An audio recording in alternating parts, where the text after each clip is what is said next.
afternoon, and welcome to this week's episode of Think Tank Thursday. I am Candy, and I am excited to be your host for this week. Thank you for joining us. Before we jump in, and I'm super excited to jump in, we have to give a shout out to our 2022 Think Tank sponsors. We have Party Center Software, Betson, Embed, Simnox, and Redemption Plus. We are so thankful for the support that they give us, which allows us to produce and bring these videos and episodes to you guys every single week. As we've been saying for quite some time now, on Thursdays, Trainertainment just likes to take some time away from the doing, and there is a lot to get done these days, and spend a little bit of time thinking about how we can grow, how we can help each others grow. And I'm really excited for the guest that we're bringing on today, because he helps produce a great opportunity to grow yourself. So why don't you take a few minutes to tell everyone who you are and what association you're with? Sure. My name is Pete Gustafson. I am the Executive Vice President of the American Amusement Machine Association. We are celebrating our 41st year of existence this year. We are an association comprised of five communities. They are manufacturers, distributors, suppliers, professional service providers, and family entertainment center owner-operators. So that's us in a nutshell. And you guys are gearing up for your big annual show. Amusement Expo is next week. Can people still register? When's the cutoff for that registration? They can literally walk up to the registration counter and register day of show. So there's no limit or there's no stop point at which we stop taking registration. So come on out to Vegas.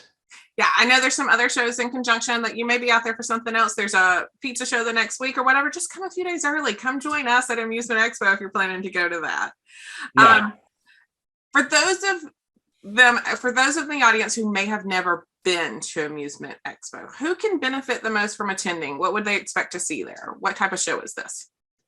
So it's a show that addresses two essential communities of buyers. They're the family entertainment center owner-operators and route operators. The show is owned by two trade associations, AAMA and AMOA, the Amusement and Music Operator Associations.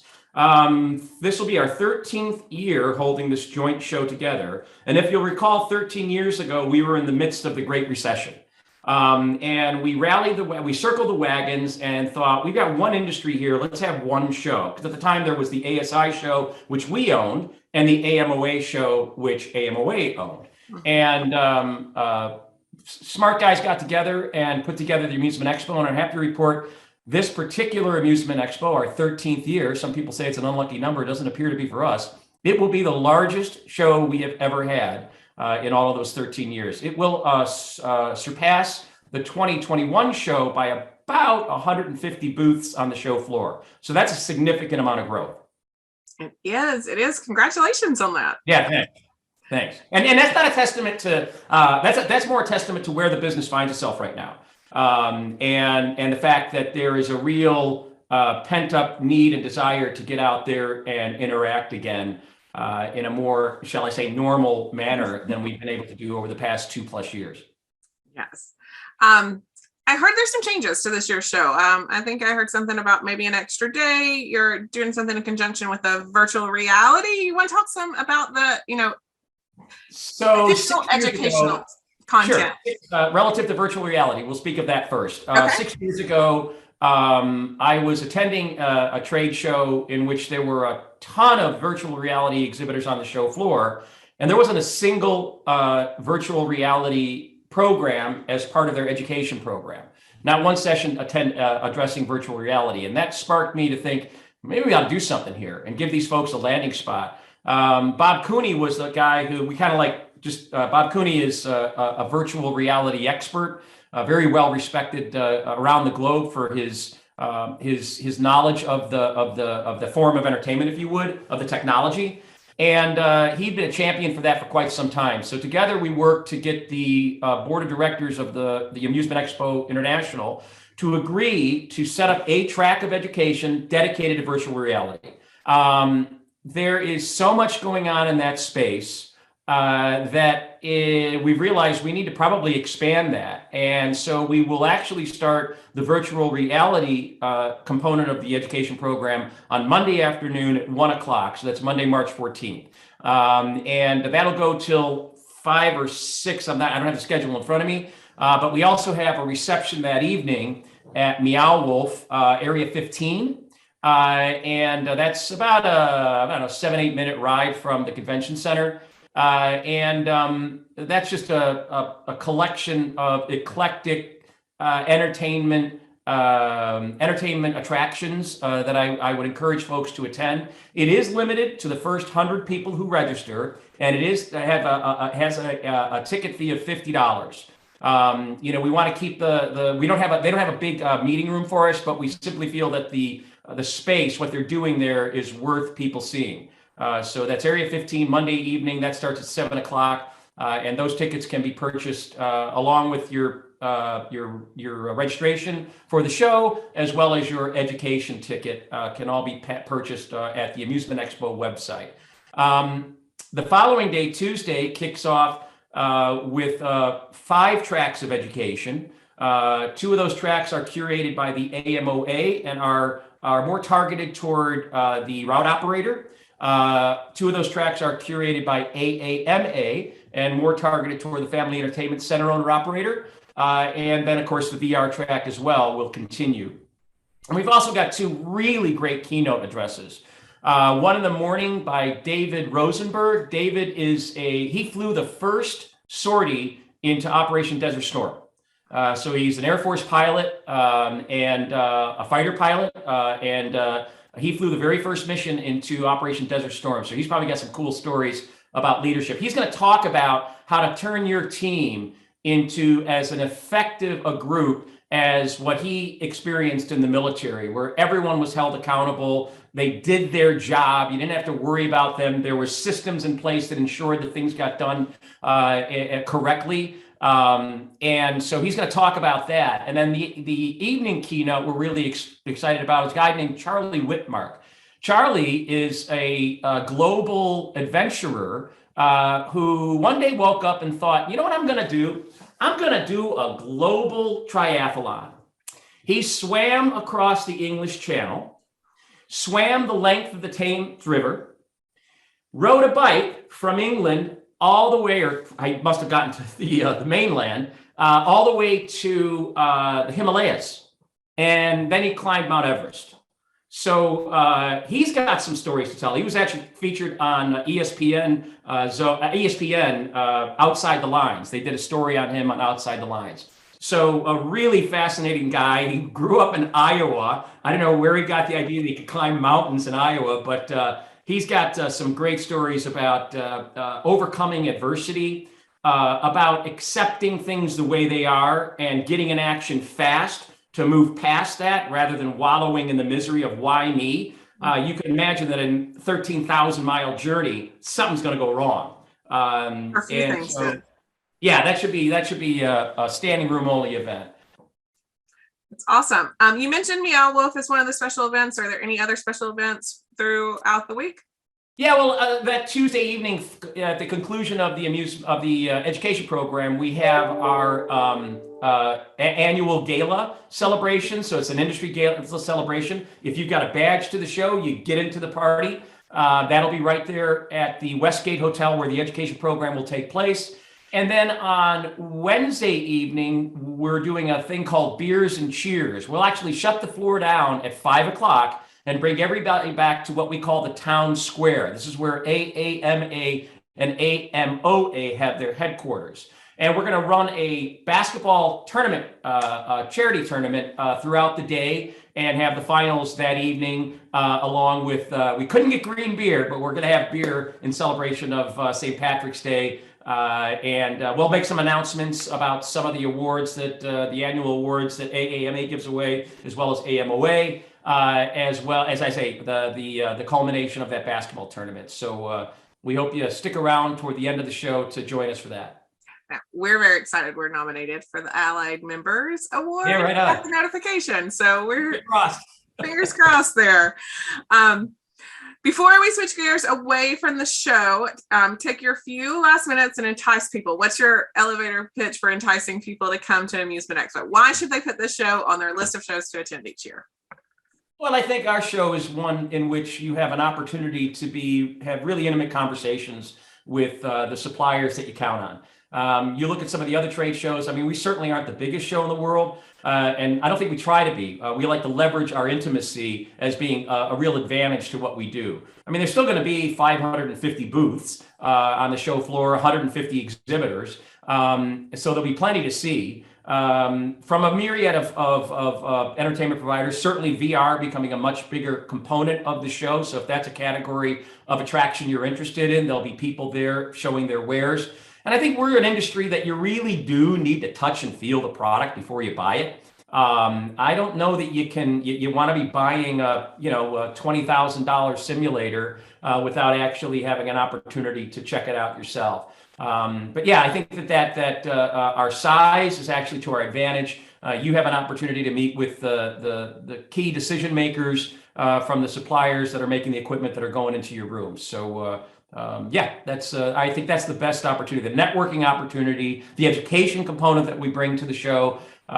There's Beth is going to be leading a conversation on staffing, and I think that's something that is pain point for a whole bunch of folks in this business right now, how to retain the people you got, how to attract new employees. So I think that will be a really, the education program overall is reason enough to come to the show. And then on top of that, we got the biggest game room in the world. And on top of that, you'll be in Vegas for St. Patrick's Day. There's that too, yeah. And March Madness, Yes. So I want to switch gears a little bit. AAMA has done so much and in my radar and some things are coming back. So I just want to talk about the other events that AAMA puts on throughout the year.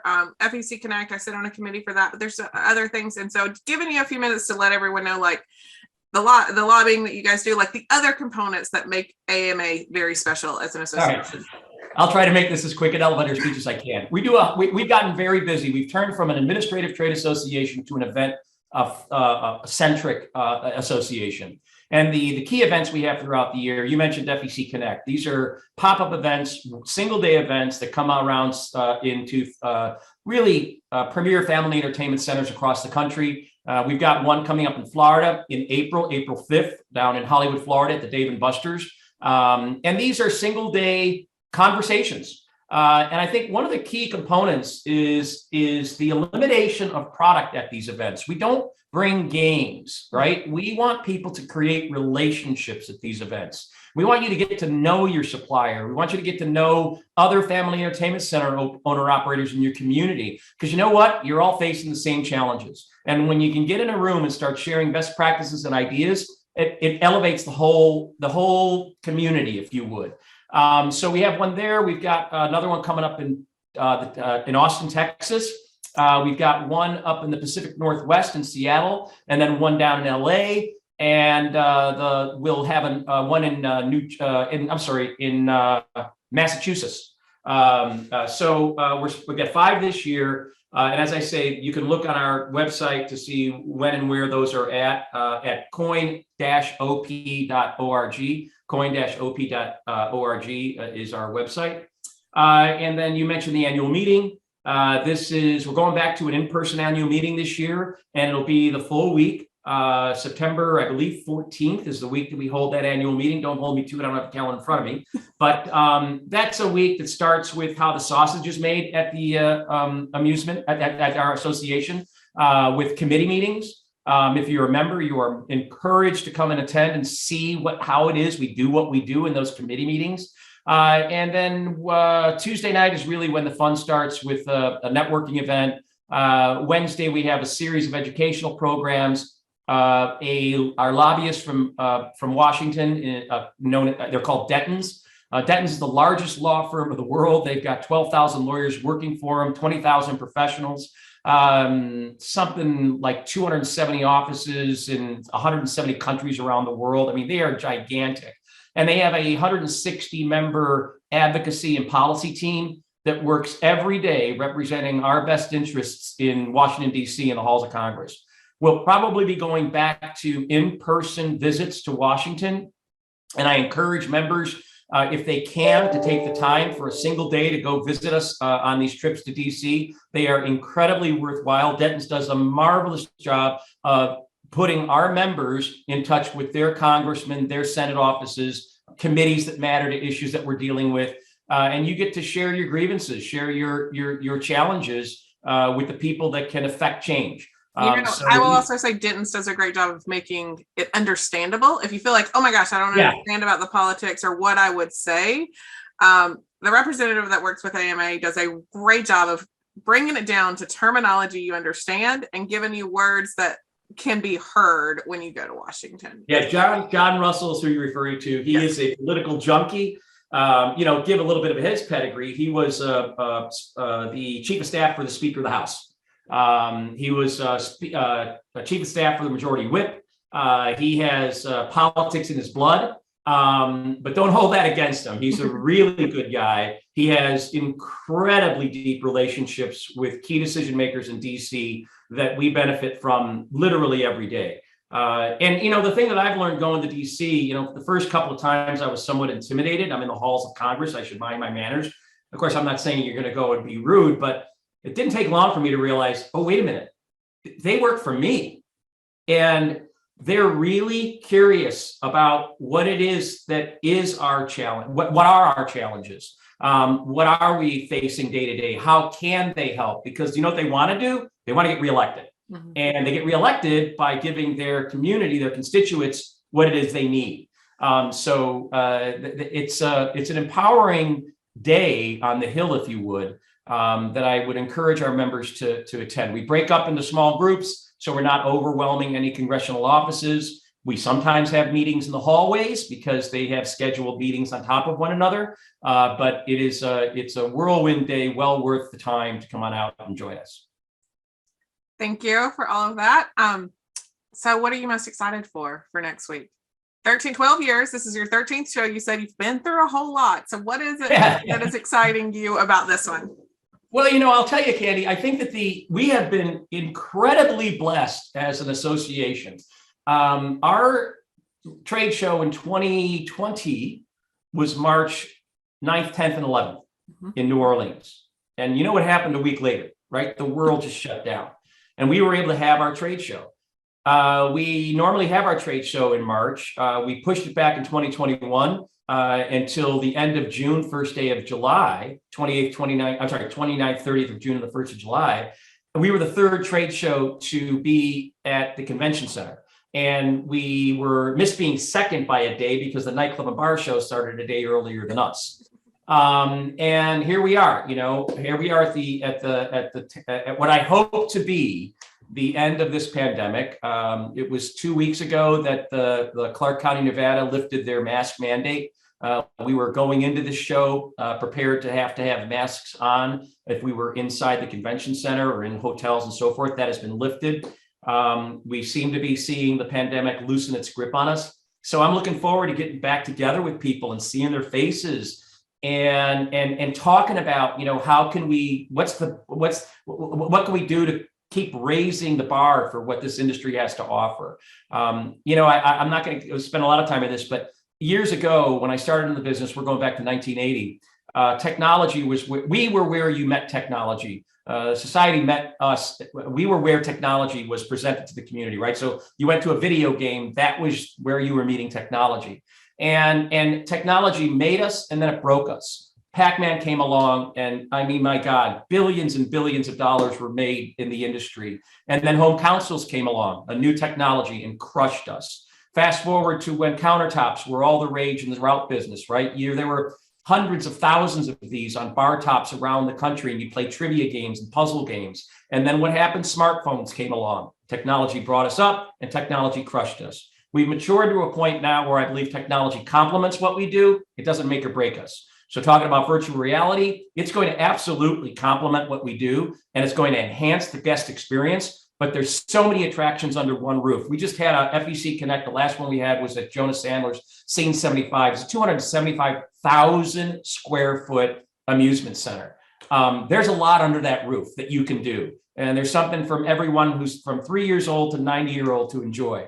And that's where we're heading as an industry in creating these destination locations, if you would, certainly day destination locations within the community. And so, yeah, we've matured to the point where technology helps us, but it doesn't define us.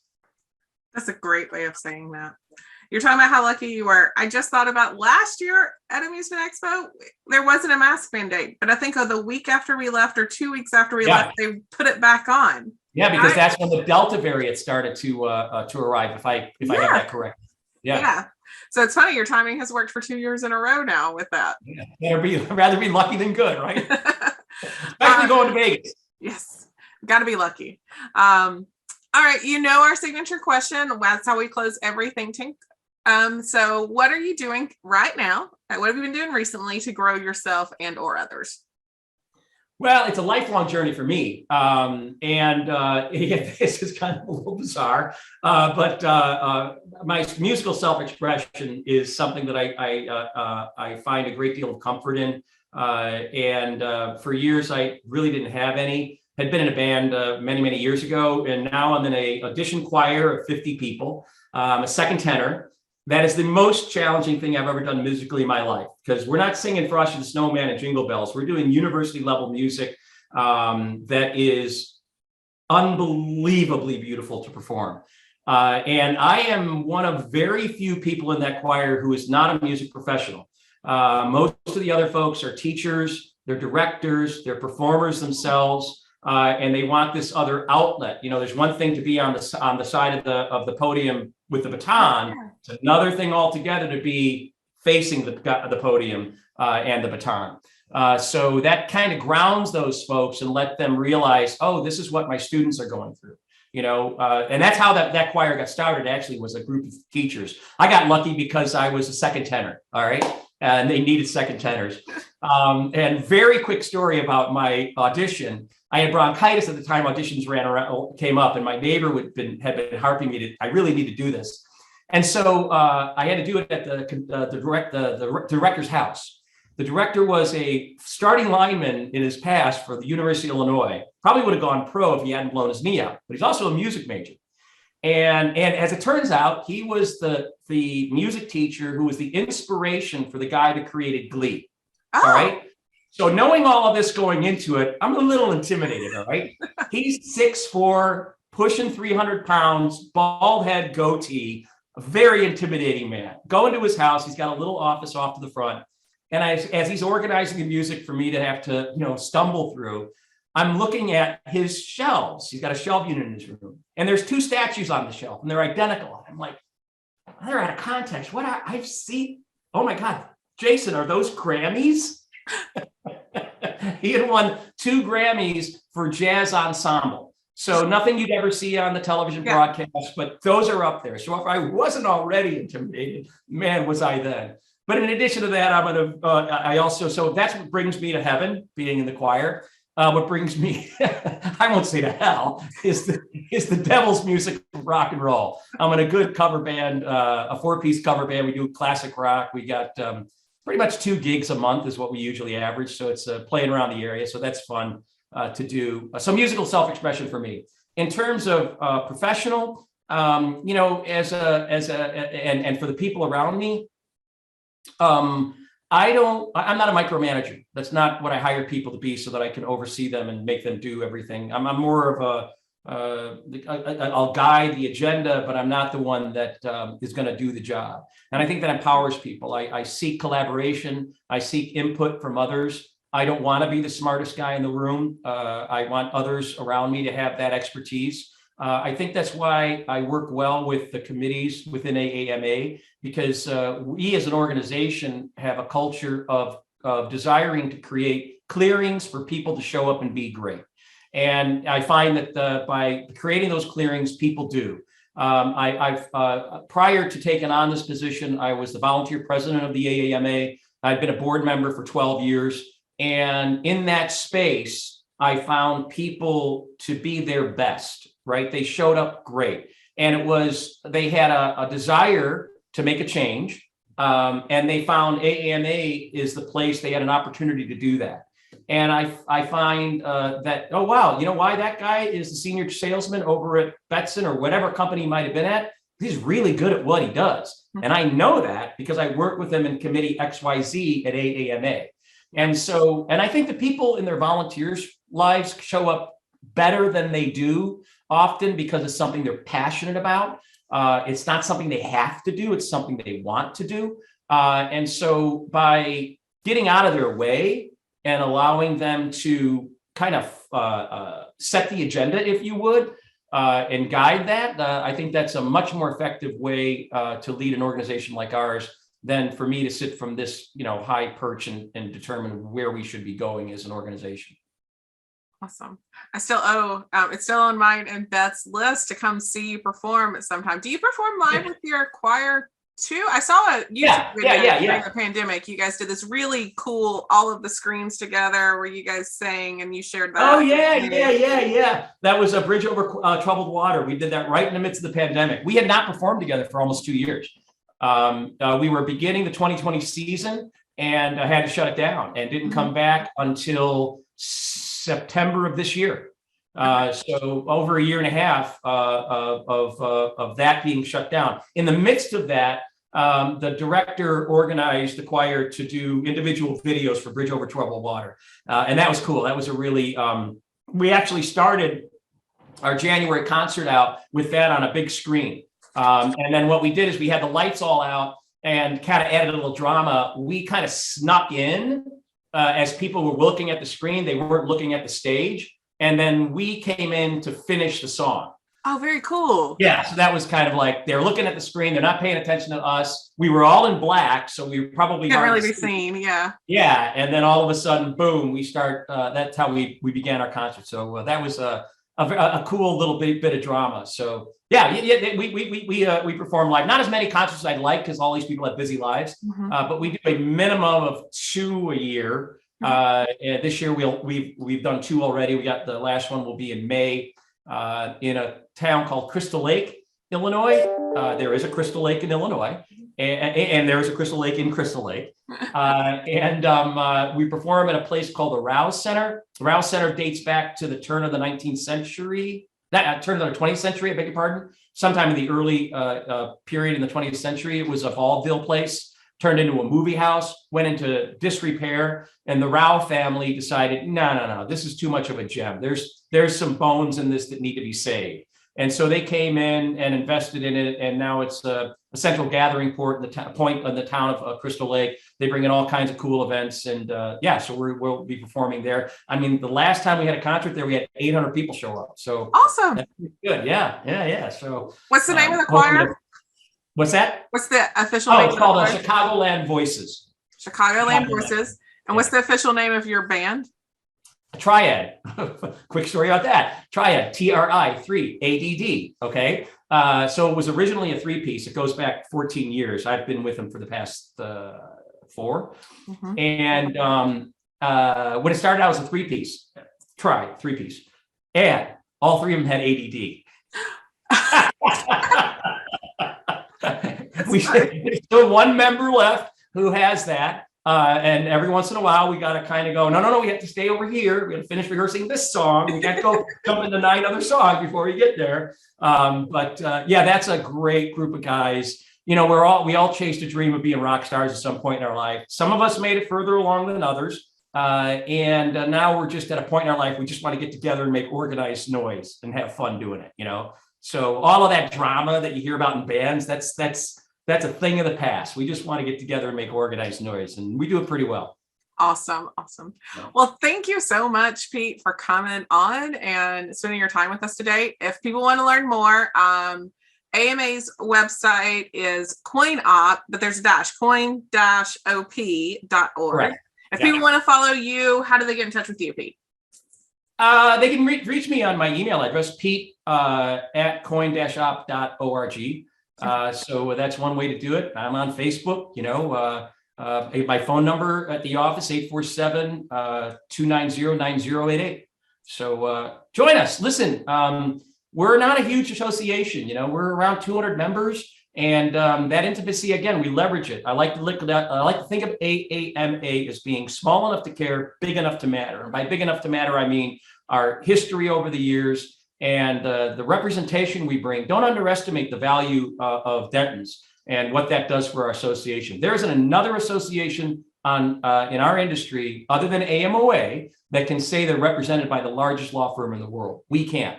And that makes a difference when we get into Washington. Awesome. Well, thank you everyone out there for spending your time with us today. Again, thank you to my 2022 digital sponsors. If any of you want to come on Think Tank, come on, just email me, candy@trainertainment.net. It will be fun. I promise. You can email Pete and ask him how bad it is. It's really good. Come on out to Vegas next week. Gonna be a party.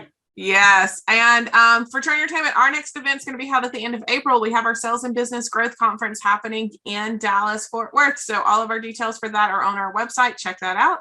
Other than that, thank you guys, and I'll see you next time. So long.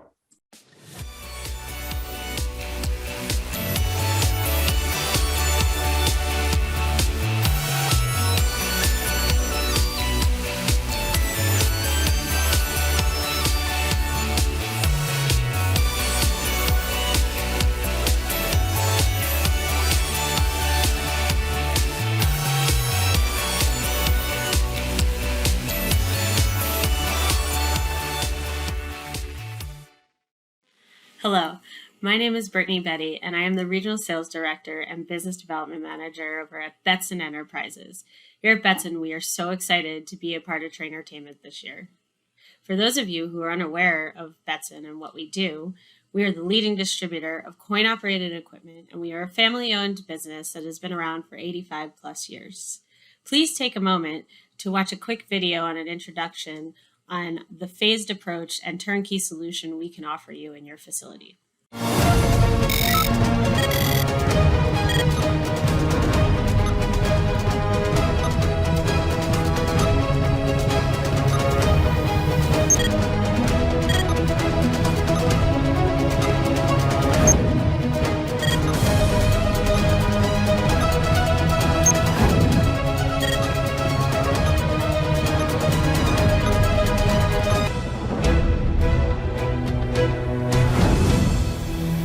Thank you so much for taking the time for watching. And if you have any questions and would like to reach out to me, I can be reached at my email at bbetty, BBETTI, at Betson, BETSON.com. Please feel free to reach out to me with any questions or needs you might have in the family entertainment industry, and I would be happy to assist you. Thank you and have a great day.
Empowering your employees to manage your redemption area with confidence can be a challenge. The redemption counter is often the last stop your customers make before leaving your facility. That's why we do everything we can to help your staff make that experience one worth returning for. Our service packages allow you to reap the benefits of expertise and customer support, no matter where your business is in its maturity. The Advanced and Pro Service Bundles are unmatched by any other redemption provider in the industry. They allow you to get the support you need when you need it. Gain confidence in your redemption program, knowing your employees are taking advantage of benefits like exclusive redemption training, regular planogram refreshes, product performance and spending reports, and much more. All accessible from an online portal customized to your business. Learn more at services.redemptionplus.com. Are you looking for ways to maximize profits and consolidate systems and processes? Join the Party Center Software and Party Center Pay family. Our suite of solutions makes it easy for you to run your family entertainment center or event business. Our online party booking system makes booking parties and events a breeze. our point of sale system, digital waivers, and reports will help you simplify steps for your staff and make your guest experience seamless. Our online store allows you to sell products, gift certificates, and other services anytime, even when you're sleeping. But it doesn't end there. All of the solutions mentioned connect with our payment processing platform, Party Center Pay, making it easier than ever to manage your business. Not only can Party Center Pay save you money by cutting out extraneous fees, but Party Center Pay makes it easy to take online deposits or full payments, and we even have a contactless payment option. Paired with our incredible support team and dedicated customer success managers, growing and managing your business has never been easier. Schedule a call with us today to learn more.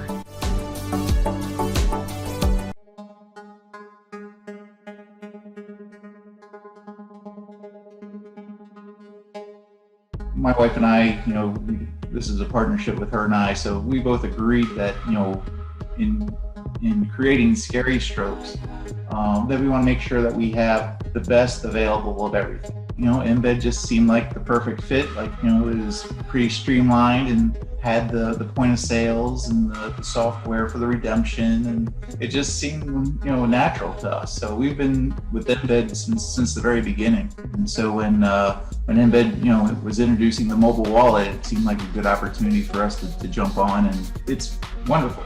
I mean, you reload your card from it, you redeem your tickets from it. There's nothing not to like about it. I mean, it's very convenient. It's very clever for sure.